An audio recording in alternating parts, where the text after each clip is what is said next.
Liam's life is straight up tragic. Dude's been grinding at work like a mindless NPC for nearly a decade, barely seeing his family. His job is hell, his boss is a clown, and the only thing keeping him sane is his wife Mika and their daughter Kanami. When he finally drags himself home after another soul-crushing shift, Mika greets him and casually mentions that Kanami's been begging for a dog all day. Apparently, the kid saw a Shiba Inu at her friend's place and decided she needs one. Liam's wallet is already on life support, so he's not sure they can afford it. But then he takes one look at his sleeping daughter and thinks, screw it, if a dog makes her happy, I'll just work overtime and suffer more. Classic dad move. The next day, he takes Kanami to a pet store, and she lights up like she just won the lottery. Mika is genuinely shocked that Liam agreed to this, considering he's already drowning in responsibilities. But Liam?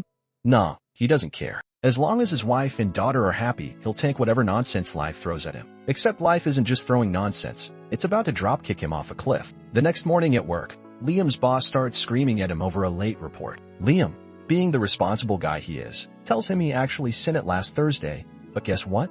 Bossman was out partying like a frat boy and missed it. Instead of owning up, the guy somehow spins it back on Liam. This job is a never-ending circus, with coworkers who steal credit for his work while blaming him for their mistakes. But no matter how trash his day is, coming home to his family makes it bearable. At least, that's what he thought. While heading to work the next day, Liam gets a message from his buddy Nita about some new video game. Nita, being the gaming addict he is, asks if Liam can grab a copy for him. Liam laughs, shakes his head, and agrees. But when he pulls up his GPS to find the store, he gets lost, and that's when shit hits the fan. Across the street, he spots Mika, but she's not alone. She's on a date with some random dude. At first, Liam thinks his brain is malfunctioning. Mika literally told him she was taking Kanami to sports club today. So what the frick is she doing here? That night, he casually asks Mika about her day, just to test her. She lies straight to his face, saying she took Kanami to practice and nothing else. Liam almost calls her out, but in the end, he just plays along, hoping, praying, that maybe he's overthinking things. Spoiler, he's not. The next day, he wanders back to that same spot, hoping to prove himself wrong. Instead, he overhears Mika on the phone, talking to that guy. And to make it 10 times worse, she even brought Kanami along. Liam desperately tries to rationalize it. Maybe it's just a super close friend?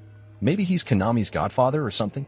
And then Kanami calls the guy dad. Liam's entire world shatters. He tries to convince himself there's an explanation. Surely Mika wouldn't betray him like this, right?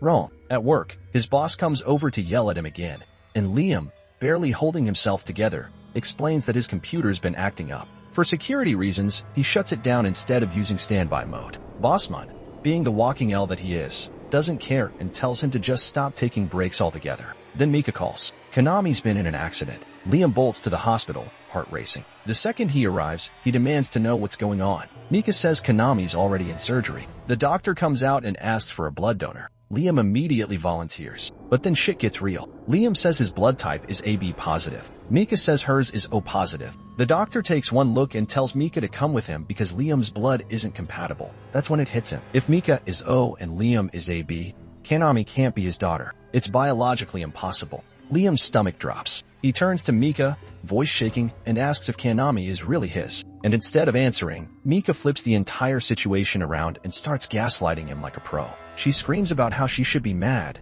how he was never there for them, how his job is pointless, how she's basically raised Kanami alone, completely ignoring the fact that Kanami isn't even his child. Then she drops the final nuke. She's taking Kanami and leaving. Liam is in shock, but Mika doesn't care. She grabs Kanami and walks out. He tries to stop her, begs Kanami not to leave, tells her how much he loves her. But Kanami, with zero hesitation, says she prefers her other dad. Liam's heart just straight up disintegrates. The next day, he drags himself to work, still broken, only to get hit with the final boss battle. His boss accuses him of embezzlement. Some sketchy 50 million yen transaction is traced back to his computer. Liam swears he didn't do it, but the evidence is airtight. Boom, he's fired. As if that wasn't bad enough, Mika files for divorce and sues him for child support, for a kid that isn't even his. To avoid jail over the fraud charges, Liam is forced to take a soul-crushing job as a construction worker, barely making enough to survive. The only thing keeping him going is Nita's texts about their favorite show. He almost replies, but stops himself. He's too ashamed.